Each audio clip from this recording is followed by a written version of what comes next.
The bus stop on Fifth Avenue wasn't much, just a bench, a cracked shelter from the rain, and a faded route map that nobody read anymore. Donald Trump sat there every Monday morning at 7:15 a.m., 73 years old, retired Army sergeant, heading to his volunteer shift at the Veterans Center. Same routine for 2 years now. Same bus, same seat, same quiet ride across town. That Monday morning started like any other. Cold October air, leaves scattered on the sidewalk, the city just waking up. Donald sat on the bench with his thermos of coffee, his old green military jacket zipped against the chill. Then he noticed the kid. Teenager, maybe 16 or 17, sitting at the far end of the bench, backpack beside him. Head down, shoulders shaking, crying, but trying to hide it. If you believe that sometimes the smallest gesture can save a life, type hope and subscribe. Because this story proves that heroes don't always charge into danger. Sometimes they just sit down and listen. Donald didn't approach right away, just observed the way the kid kept checking his phone, the way he'd wipe his eyes, take a breath, then break down again. The way he kept looking at the bridge in the distance. Donald knew that look. He'd seen it before, in war zones, in hospital rooms, in the eyes of soldiers who'd lost too much. It was the look of someone measuring the distance between here and gone. The bus arrived, stopped, doors opened.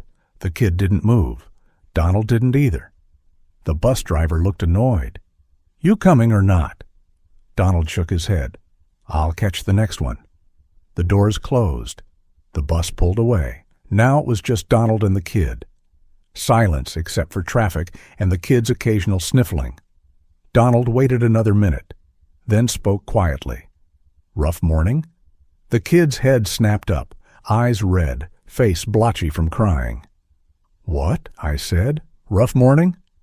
The kid looked away. "I'm fine." Donald nodded slowly.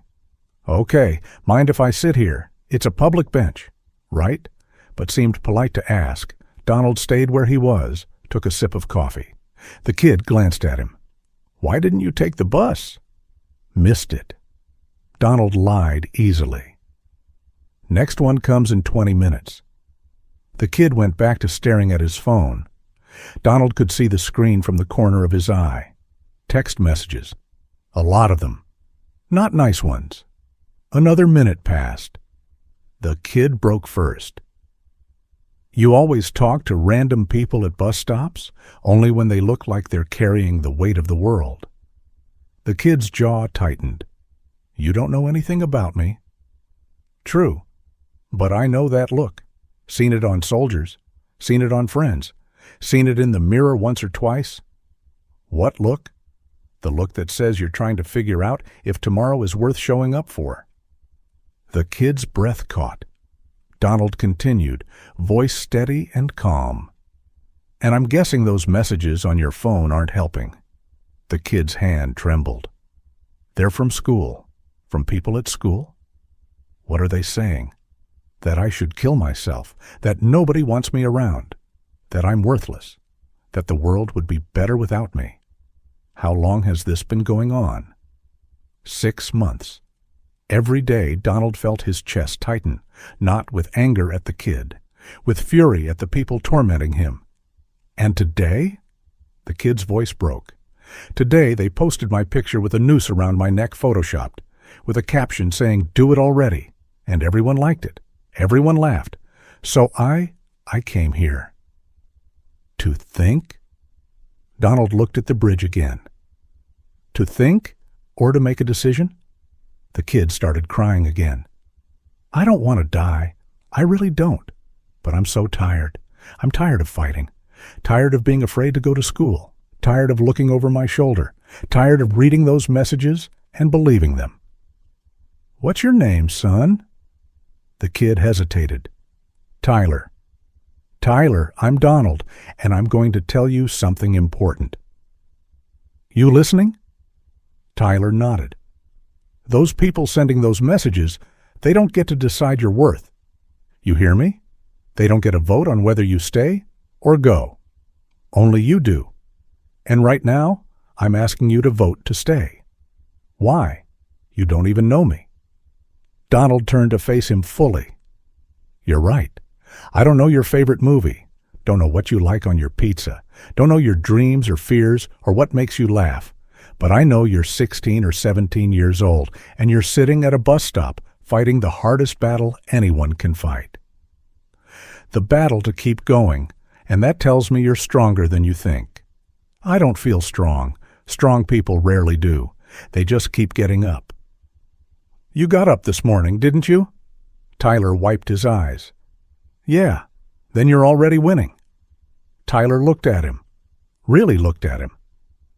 Why do you care? Because 40 years ago, I was standing on a different bridge in a different city. And someone stopped. Some random guy I never saw again. He asked me if I was okay, and I said no, and he said good, because pretending doesn't help. Then he sat with me for 2 hours until I wasn't on that bridge anymore, and I've spent 40 years trying to pay that forward. You were going to— Tyler couldn't finish the sentence. Jump. Yes. Donald's voice was matter-of-fact PTSD. After Vietnam, felt like I was drowning and nobody could see me struggling. Thought ending it was the only way to stop the pain. What changed your mind? That stranger. And time. And learning that the darkest moments don't last forever, even when they feel permanent. Tyler stared at the ground. I don't know what to do. Start by not getting on that bridge today. Can you do that? Tyler nodded slowly. Okay. Good. Next, you're going to let me call someone who can help a crisis counselor. Someone trained for this? I'm not crazy. Neither am I, but we both needed help. That's not weakness, Tyler. That's survival. But the most shocking part hasn't happened yet. Donald pulled out his phone, called a number he'd memorized years ago. Crisis hotline. But not just any hotline. The Veterans Crisis Line also had youth counselors. Within 10 minutes, a counselor named Maria was on the phone with Tyler. Donald moved to give them privacy, but stayed close. Tyler talked for 30 minutes, cried, listened. Finally handed the phone back to Donald. Maria's voice was warm. Mr. Trump, thank you for calling. Tyler has agreed to meet with me in person today. I'm sending a mobile crisis unit to your location. They'll transport him safely and contact his parents. Donald looked at Tyler. That okay with you? Tyler nodded. Yeah. The crisis unit arrived 15 minutes later. 2 counselors, calm and professional. Tyler stood up, grabbed his backpack, looked at Donald Wilwine. Will I see you again? Donald handed him a card. Veterans Center. I'm there Monday, Wednesday, Friday, 8 a.m. to 2 p.m. You ever need to talk? You come find me. Tyler took the card, put it in his pocket. Thank you. Donald extended his hand. Tyler shook it. Tyler got in the van. As it pulled away, one of the counselors approached Donald. Sir, you probably saved that young man's life today. Donald shook his head. He saved his own life. I just gave him a reason to postpone the other decision. That's all any of us can do. Buy each other time. Over the next 2 months, Tyler came to the Veterans Center 7 times. Sometimes he talked.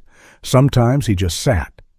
Donald introduced him to other veterans, men and women who'd fought their own battles with depression, PTSD, survivor's guilt. Tyler heard their stories, shared his own, slowly started to believe he wasn't alone. Tyler's parents got him into therapy, got him transferred to a different school, filed complaints against the students who'd been bullying him. It wasn't fixed overnight, but it was progress. 3 months after that bus stop morning, Tyler walked into the Veterans Center. He looked different, healthier, less haunted. Donald was organizing donated supplies. Tyler approached. Mr. Trump? Donald turned. Tyler, good to see you. Can we talk?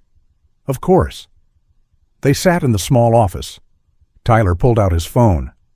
I want to show you something. He opened an app. It was a peer support platform, for students dealing with bullying, depression, suicidal thoughts. I built this. With help from my therapist and some coding tutorials, it connects students anonymously so they can talk to each other, support each other. Donald examined it. This is impressive. Thanks. But that's not all. Tyler handed him a folder. I contacted the school board, told them my story. They're implementing a new anti-bullying program district-wide, mandatory training, better reporting systems, actual consequences. And they want me to speak at the launch event. You gonna do it? Tyler smiled. Yeah, I'm terrified. But yeah, because maybe if I tell my story, some other kid won't end up at that bus stop. Maybe they'll get help sooner. Donald felt pride swell in his chest. That's good work, Tyler. Real good work. Tyler's eyes got serious. I need to tell you something. What's that? That day at the bus stop, I had made my decision. I was going to the bridge. I had it all planned. My note was written. I was working up the courage. And then you missed your bus. Donald was quiet. Tyler continued. I found out later there's a bus every 7 minutes on that route. You didn't miss it. You chose to stay. Donald met his eyes. Best choice I made that day. Why? Why did you stay? Because I saw a kid who reminded me of me.